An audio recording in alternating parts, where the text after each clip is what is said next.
All right, so this is the Barrio. Today we're here with Lee of Division of Mind, among many other titles.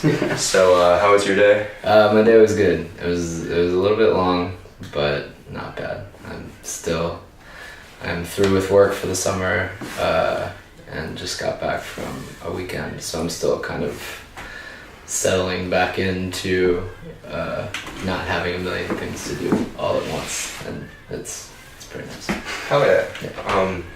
So first let's go over general music history. So when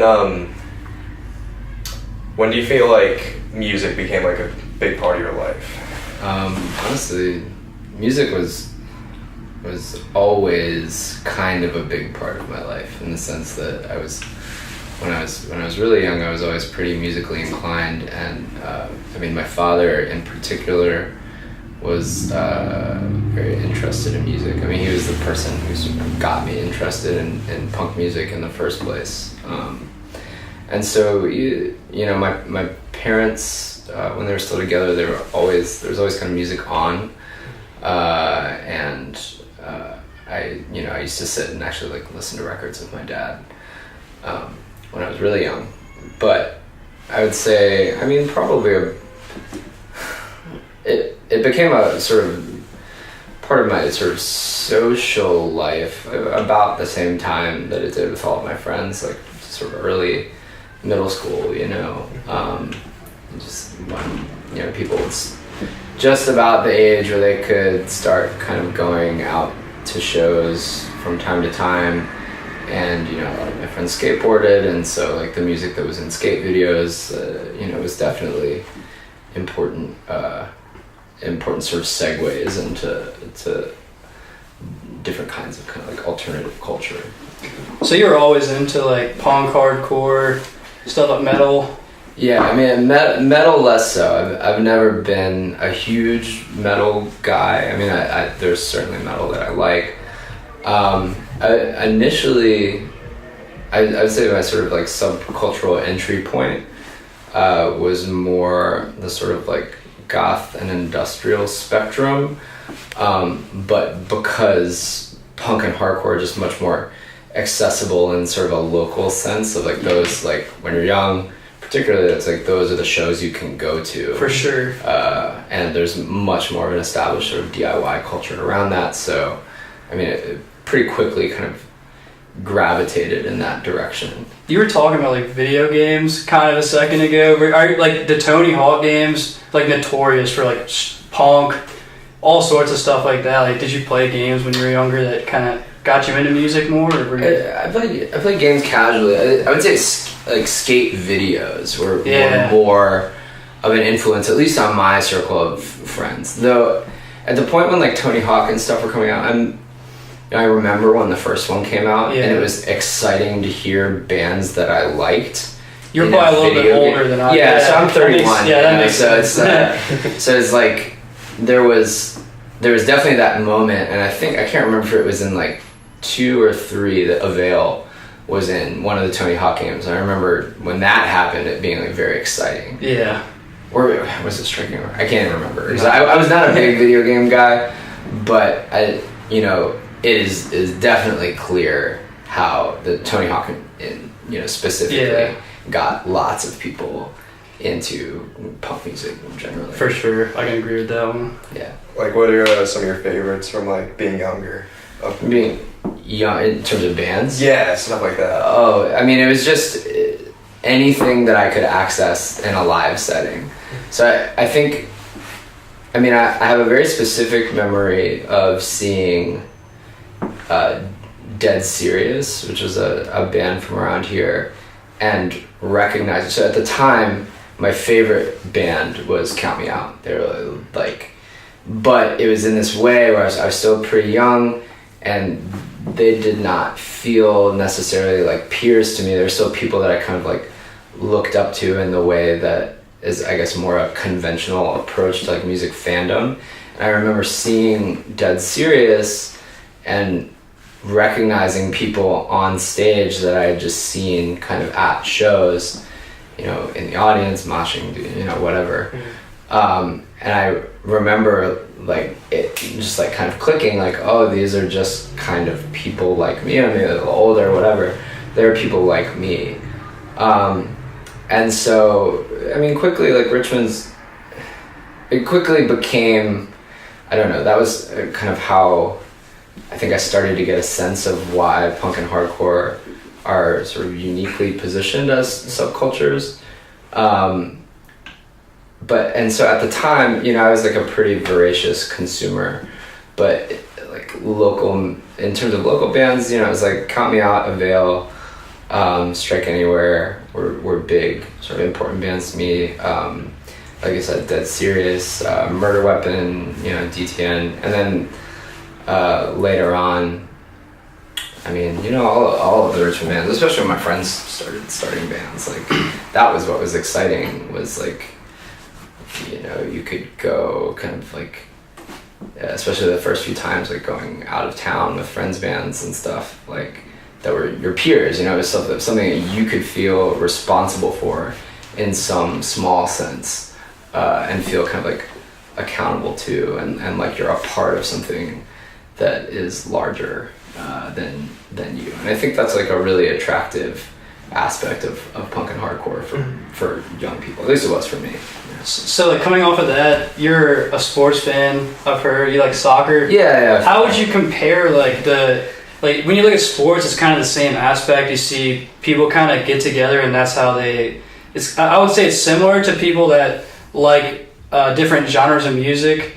There's kind of like a subculture, I guess, like Sure. like whatever fan. But how would you say that like kind of relates? Do you like go to soccer games? I do, yeah. So my dad is English, and he's from London. We spent a good amount of time over there when I was younger, and I continually sort of I spent a fair amount of time there as well as an adult. So in some sense, I'm like plugged into the kind of subculture that surrounds football in the UK, though not in a particularly active way. I mean, right. It's like anything else. It's something that you have to like be very like present for. I think in the sense that those are like, across the board with sports, you're sort of attached to something that is, as much as there are like sort of personalized qualities of a team that you may identify with, or right. of a sport generally that you may identify with, or whatever, that is still sort of a massive, multi-million, billion-dollar kind of market, and there's always that sort of aspect of like salesmanship, and it will always be, I think, sort of impersonal in some sense, whereas right. like at least music subculture, or the subcultures that we're a part of, I think having a sense of ownership over it is an important sort of distinction. There's certainly parallels. I think like anytime people sort of identify some kind of cultural object, a fascination or interest that they share with other people, of course it's exciting to meet people who feel passionately about the same things that you do, and so there's parallels there. But I do think it's different. Though I think sort of location to location, it varies though. For sure, and kind of, my fault. I'll let you get to the question, but going off of that, you'll see that some bands, they get their labels and they become big really, really fast. And you're saying how something like football in the UK, there's always the salesmanship factor into it. Mm-hmm. Would you kind of argue that there's some types of music that are kind of like that, because these bands will get up really quick, get their label, have their producers, and they'll just turn into this huge band that people just all start flocking to? Like, would you say there's less of a like culture within bands like that, or how would you like describe something like that happening? I would just say that it's different, so like there's the music industry, right? And there is some crossover with punk and hardcore, more sort of like DIY or independent independently oriented music culture. I guess what I'm saying is, I think while I'm never gonna be the person who like knocks anybody's hustle, and I think it is certainly a dream to be able to make a living playing music, though it obviously is sort of the more entangled in the industry that you become, the more compromises you're gonna have to make. You'll see bands will completely change, like once they get and I mean, change isn't necessarily a bad thing, right? Like change is, you have to change. You can't write the same record over and over and over again. And sometimes I think being attached to larger labels facilitates opportunities for experimentation and engaging with new audiences, and access to more creative producers or different kinds of recording opportunities, and that's really cool. I don't think everything needs to kind of remain bound up in this kind of weird authenticity market where you're trying to always like gauge if people have pushed the boundary too far, or if they're kind of uncreative and too static and too formulaic. So there's no like fine line between But I mean, I will say, like, I would never be interested in playing music for a living. At least not punk music. Right. Just because it's contrary to sort of my approach to things. Which is not to say that there haven't been great bands, great sort of punk, hardcore, metal, extreme music, whatever, bands who have worked with major labels or like the big independents, and who have big guarantees and big audiences and publicists and whatever. Like I understand why, if someone's touring 8 months out of the year, why they wouldn't want to be booking their own tours. I think making blanket sort of being the sort of blanketly saying publicists are bad, or like booking agents aren't punk, or whatever. Right. That you're always gonna end up kind of putting your foot in your mouth. But I mean, I think there's obviously really toxic aspects of the music industry, and inevitably you're gonna run into issues of the sort of commodification of culture that very quickly becomes kind of dispiriting and ugly. And the question is like figuring out where you feel comfortable, right? Because there's bands who are super tied up in the industry that I have tons of respect for, and there's bands that are super DIY that I think like are totally full of shit. So it doesn't just it doesn't always break down along those lines, but I mean, it's something worth thinking critically about. Yeah. A little bit back to Richmond. I've just like seen live sets like out of town where like you'll shout out Richmond and stuff like that. Do you think Richmond's music scene helped create a love for Richmond, or like what are the other aspects within me? Oh yeah. Certainly. I mean, I'm from here. I'm fond of Richmond as a sort of general entity, but like the hardcore scene here, I think, is a pretty special one.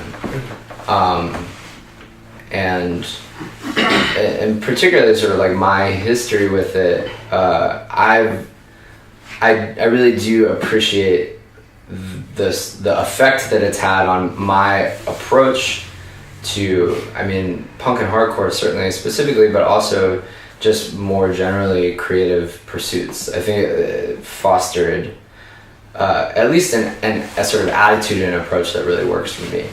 And I think there's a lot to be proud of about Richmond as a sort of hub of interesting subculture, right? Especially for the size that the city is, and it's not massive. It is population wise, but it is very much outsized in terms of what it has going on, and the sort of its influence on sort of national subcultural dynamics as a whole. So I think that's cool. It's something that I certainly feel happy to be a part of and attached to. So yeah, I mean, I do. I am very fond of it. So going into like playing in bands and stuff, or like just making music, like what would you say, like, I guess your first like band or something was? Okay, so my first real, there's like some bullshit, like bands that practice never did anything. But my first real band was a band I was in high school called Olive Tree. It was like a pretty local band. I mean, we did a little bit of kind of like weekend touring, and we put out a split 7-inch in 2003, 2004. So that was like my first real experience with doing anything kind of substantial in a musical sense. Mm-hmm. So like, I guess like kind of fast forwarding a little bit from like there to now, how would you say in terms of like the music itself, like how do you think you have matured as a vocalist? Well, I'm not 15 anymore, so that's part of it. No, but it's funny actually. Like, so a band that I was in the interim, Hard Stripes. I was thinking about this the other day because Division of Mind, my current band, we just finished recording our LP. And I'd kind of been going back through. I'm pretty particular about lyrics, and so I'd been going back through and sort of tinkering with things and fixing a couple of things that I wasn't entirely happy with. And I was thinking about how sort of naturally, when I was in Hard Stripes, like writing lyrics came very, very naturally to me, and it was something. I think for the second Hard Stripes 7-inch, I believe I sat down and over the course of one night like wrote every song. Whereas with Division of Mind, it's been a more involved kind of long-term process with a lot of revision and sort of going back in and fixing things that I was not happy with. And I was trying to kind of figure out why that is. I didn't come to any conclusions necessarily, but I think part of it is just. So part of it is just, I guess, not higher standards, but being sort of a little more sort of critical. But also, it's as a person who's like a little older, it's kind of hard to write. It's harder to write punk and hardcore lyrics than it used to be. And I think in some respects that's because punk and hardcore, they're youth-oriented subcultures. Like when I think back about all of the lyrics that I really appreciate, not universally, but for the most part, they were written by people who were like either teenagers or in their early 20s. And they were writing that sort of set of experiences and that kind of perspective. And that's not, I was there once, but that's certainly not where I'm at now. And so I think it is a little more about like complex or sort of difficult endeavor to try and write hardcore lyrics from the perspective of an older person in a way that doesn't seem sort of forced or that isn't like play acting, because I'm not gonna just kind of write whatever because it fits or because it sounds good. And so trying to reconcile like all of those different aspects of the sort of process of putting lyrics together has been trickier as I've gotten older, for sure. So I think I've got like one more question, but as someone in college right now, I know you have a very extensive education.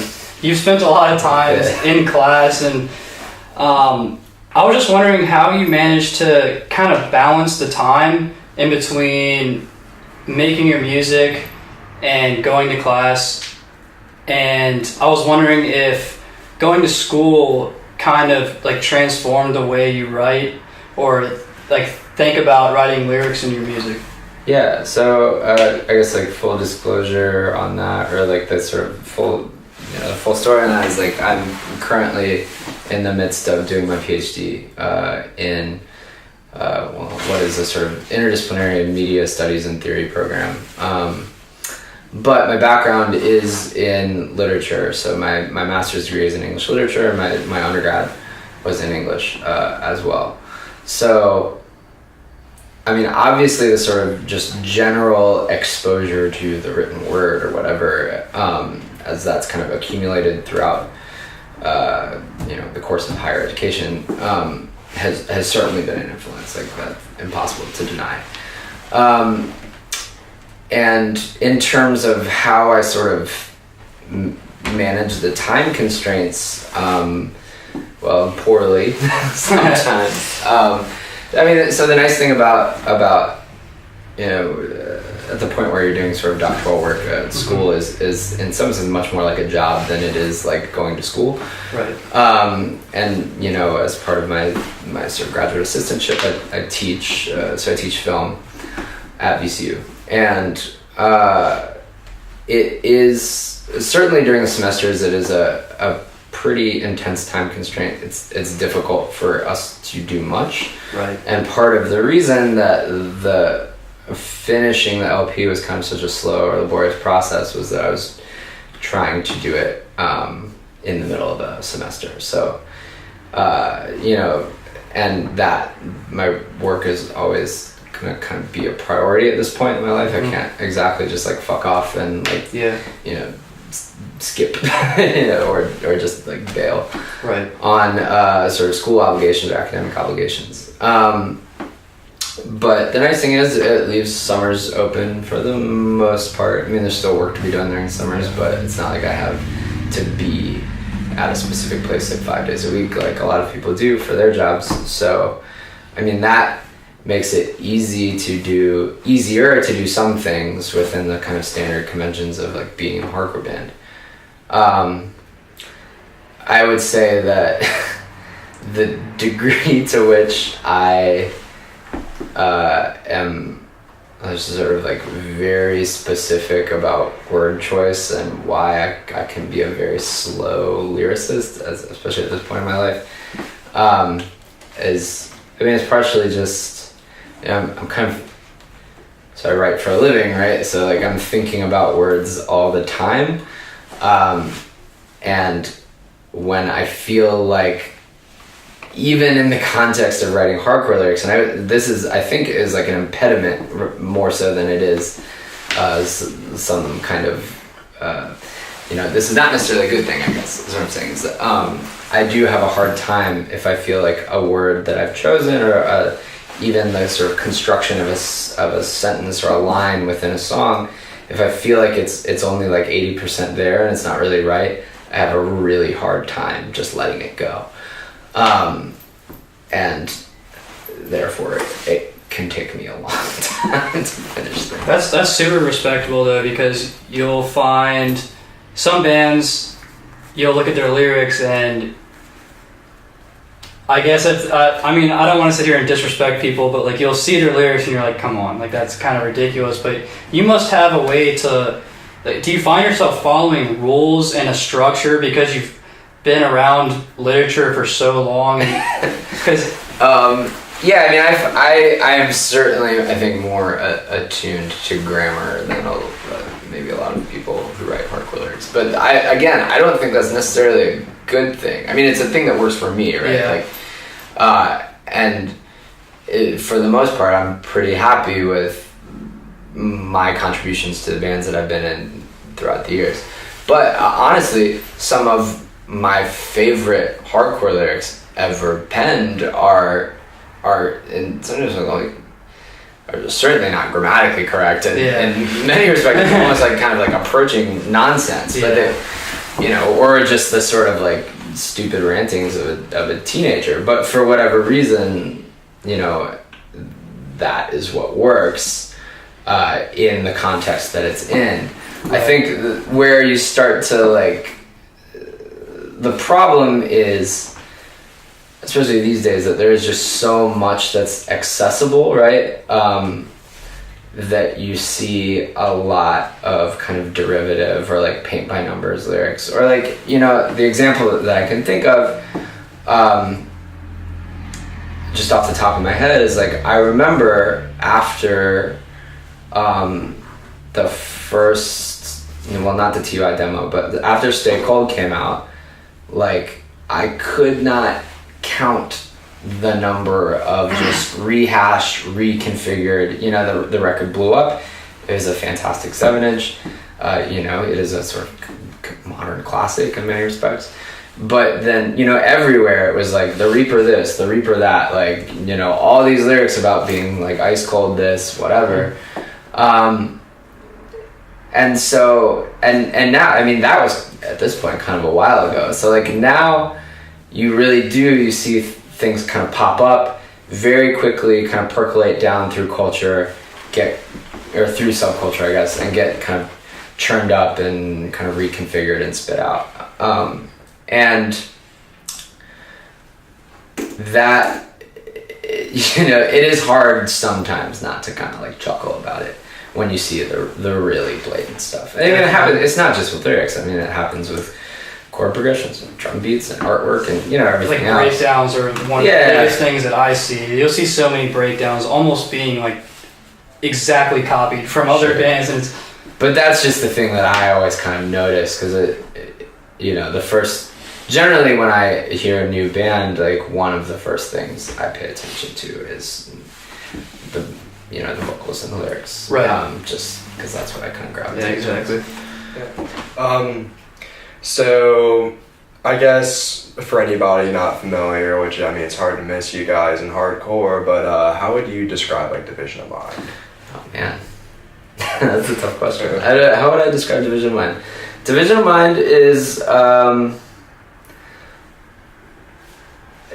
the reason that it's funny to talk about your own band this way, but the reason I think Division of Mind is interesting to me is that it really is like a very collaborative songwriting process from people, from like 5 people who actually come from like pretty different places, musically speaking.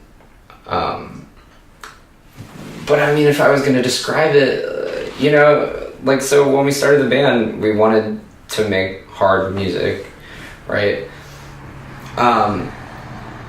But we also wanted to not sort of compromise or write anything that was kind of a throwaway, filler, what have you, and to sort of consider each aspect of the song like very fully. And I think that's because, and I've talked about this recently, but it's like, so we don't have the opportunity to do a ton of touring. The band is not a vehicle for us to be able to like go and like see the country, or like, you know, do the things that were really important. Like, you know, when I was 20, like the only thing I wanted to do was go on tour, and I would have essentially put basically anything that like passed muster, like would be like, put it on vinyl, like let's just get something out so that we can like go on tour and play shows. And that is a totally reasonable approach to making hardcore music. But, you know, these days, for me at least, it's like I can't do a ton of touring, and as important and vital and in some respects singular as like the live experience of hardcore is, and I always think that is the sort of primary expression of hardcore, at this point it's like we wanted everything about the sort of songs we write and the music that we make and the music that we record to be like precisely what we wanted it to be, and to not ever have cause to sort of look back and be like, oh, I wish that we hadn't have just said, yeah, like that riff is good enough or whatever. So I mean, Division of Mind is like, we wanted to write heavy music. We wanted to write heavy music that, the influences are not, you know, they're not exactly hard to pick out, right? Like we like called his life, and we like Hatebreed, and we like Kickback, and you know, we like Amivix, and we like Nail Bomb, and like, you know, like the bands is it's not too tough to like pick the pieces out, but you know, rather than necessarily just like emulate one particular band or another, like I think we did want to do something that was very much its own thing. Certainly. Yeah. How do you think the live aspect plays into Division of Mind's sound, like, rather than the recordings? Because my first exposure to Division of Mind was the Triple B showcase last year. Okay. And I remember, like, it was heavy. Like, there was a lot of aspects that, like, really drew me into it. How do you think, like, the band as a live band, like, plays into transferring it to a, like, recorded, produced album? I think in a live setting, you know, it is very much like, I think in a live setting, the most important thing about hardcore is just like the sort of release of energy. And I think, you know, at least for me, like the thing that I know how to do is to just like give it my all, right? Whereas in a recorded setting, I think you want to be sort of considered and precise and thoughtful about things. Whereas like in a live setting, it is more about a sort of negotiation of a space between this like group of people, right? You have the people who are at the show and the people who are playing the show, and whatever kind of intangible thing is like in the air between it all. I think you have to have some kind of feel for that. And that's, you know, that's all you can really do. Like, I guess, you know, those shows were a lot of friends. They were fun. They were well put together. I think like the interesting thing about playing in a hardcore band is like when you show up in the middle of nowhere and the show is totally shot and there's not a lot of people there, and you don't have that sort of like built-in energy to kind of feed off of. Like, that's when I think trying to produce something in like a live setting is actually really tricky and difficult. And I don't know if we're necessarily good at navigating those kinds of situations, but I've certainly seen bands that are. And, you know, that's always something that really impresses me, is like people who can show up to a show that for whatever reason is totally fucking shot and still just like conjure that thing that is hardcore, you know. Before we get into like some of the physical media, something that always interested me about lyrics and Division of Mind is like a lot of like mention, like, I wouldn't necessarily say like biblical, but like there's a lot of heaven and hell things I hear like that. Stuff along those lines. How would you, I guess, like, where does that come from? I mean, I find religious metaphor to be very useful for thinking about. So like one thing I think about like sort of culture at large these days is you see a lot of the sort of reduction of systemic, complex sort of systemic problems to issues of like individual moral success and failure. And I think that part of this is because people's approach to like politics, social issues, like cultural dynamics, oftentimes is a sort of like thinly veiled reconfiguration of like what are fairly standard like religious and moral paradigms that just either get sort of like recovered with something else, or they get like sort of uncritically like inverted and then recovered with something else. You just decide that like the things that people tell you are good are bad, and vice versa. And so oftentimes when I'm thinking about like when I'm like thinking through some of those problems, like I tend to just fall back on the religious metaphors that, were useful to me, or just were a part of like my upbringing and my way of thinking about problems when I was a young person, because those things imprint on you or whatever, right? Like, while I wouldn't say that I'm a religious person in the conventional sense, in the sort of attachment to a like ontological or like cosmological like belief system, I do find certain kinds of religious practices to be actually like really useful for sort of thinking through my own behavior and thinking through problems as sort of a lens, or kind of like a heuristic to think through different kinds of issues. All right. So I think that's part of the reason it pops up. Yeah. All right. So wrapping up, we asked you to bring some physical stuff. Sure. I'm interested to talk about that. Yeah. I mean, I brought just like 3 things off the top of my head. It's tough. I churn through influences, right? But like things that are sort of very lasting parts of my life, and important sort of foundational or like structural aspects of the way that I think. So this is a book called Guilty by Georges Bataille, who's a French, well, he was a librarian, but also sort of a literary theorist and philosopher. And this is, in some respects, it's a sequel to a much more well-known work called Inner Experience. And it's written kind of like aphoristically, and it's not the first work of his that I ever encountered, but it's accessible in a way. I have a friend who always talks about bibliomancy, about how she'll just sort of like open books and look for like what's on the page that speaks to her, and this is a really, really useful text for me from that perspective. And it was, I think, because of the way it's written when I was younger, and particularly impressionable, this was at least the nonfiction work of his, because he also writes fiction, or he wrote fiction, I should say. This was the thing that really spoke to me.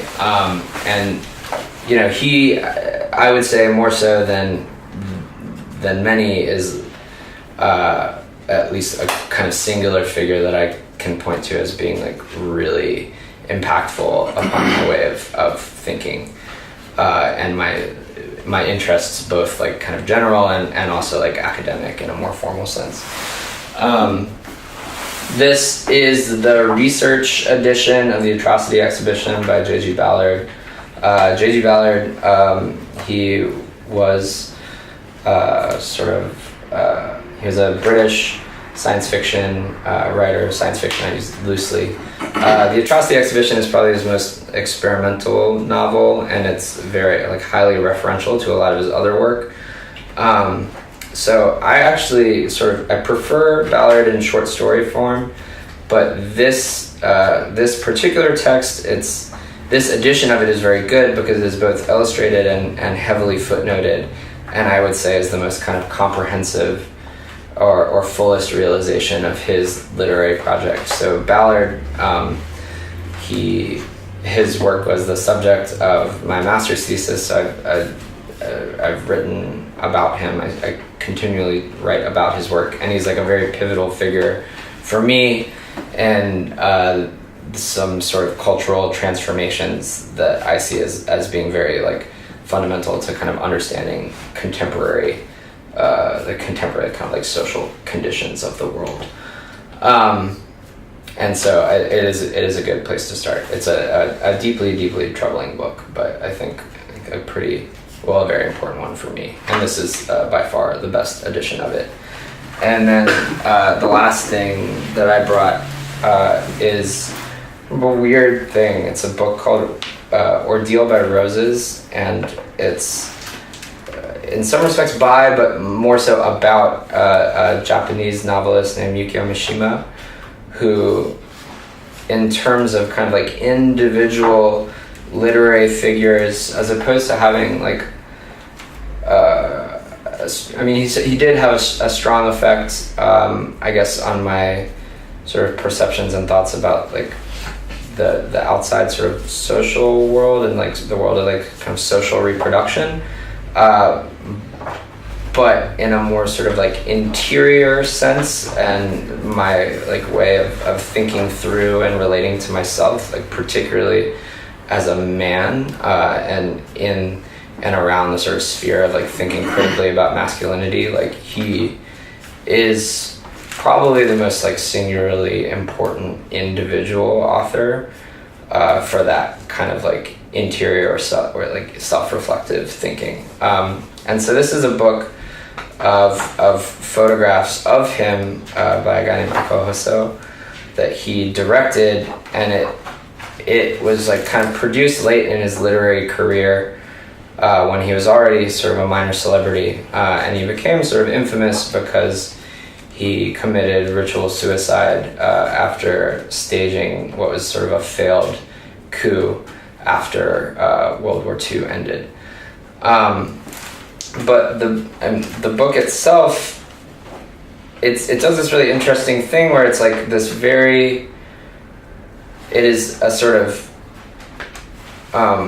it is a visual representation and kind of a visual codification of what I think is like a really sort of complex and difficult to access body of work. And like looking at these photographs, I mean, it's work that I'm familiar with and that I've read a lot of, and that, you know, again, similar to Bataille, like when I encountered it when I was young, it was like very formative for me.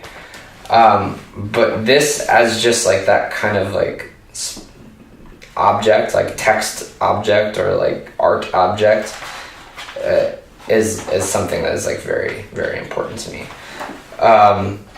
And you know, it is like one of those things that I sort of return to regularly, like when I am trying to think through particularly kind of like interior, self-reflective, like internal problems. This is a thing that I often just sort of like look to try and help in a sort of generative or provocative capacity to help me think through certain things. So and I also bring it just as sort of a stand-in for his like larger body of work, because his you know, his novels, his short stories, and his more like critical theoretical writing are also pretty important to me. All right. So I guess wrapping up, are there any like shout outs, any bands, anything like that, final words? Sure, yeah. I mean, there's Richmond right now is a hotbed of fantastic punk and hardcore bands. You know, there's obviously the classics, but you know, in terms of like, let me see. You know, I don't even know where to start without like leaving people out. So just like Richmond hardcore in general is in, I think, a really fantastic place right now. I think the people who are part of the scene should be proud of that. And we just got back from a short tour with No Warning, Blind Justice, and Never Ending Game, and you know, I couldn't have, you know, that the entire time spent on that tour was like a treat from front to back. They're all like fantastic bands, bands that in some respects it's like difficult going on after them because they're all such like excellent musicians and very like focused, and you know, they all just kind of like fucking bring it like every night, but in a way that I think is, at least for me, it was like very provocative of like, I mean, especially like we would play after Never Ending Game every night, and it was like, fuck, like we have to live up to that, which I think made us like a better live band in many respects. But yeah, I mean, it's easy, I think, to look back on whatever your sort of favorite era of hardcore is, and you know, think that things have gone downhill or they just aren't as good as they used to be. But you know, for all the downsides that like contemporary like models for communication, information, the internet, whatever, have brought to punk and hardcore, and there are some downsides, I mean, the net positives is the sort of like, there's like a connectivity and a way of sort of learning and doing the sort of like scholarly work of subculture that has facilitated like a bunch of like really, really great fucking bands, and like the kind of means of access that people have to like all different kinds of music from all different kinds of eras and geographical locations, and bands that being sort of plugged into like aspects of the culture that you wouldn't have necessarily had access to even like 10 years ago, I think has produced a certain kind of creativity that like at its best has produced like really, really interesting music. And again, like I could go down the list and for every band I named there'd be 10 that I was missing, but in terms of records that have come out recently, the Deflect LP, everyone should get it. It's great. I think the last song on the Deflect LP is like my favorite hardcore song that's like come out in quite some time. Like I said earlier, I can't wait for the Nosebleed 7-inch to come out. I can't wait for the Never Ending Game record to come out. There's great bands everywhere. And yeah. All right, cool.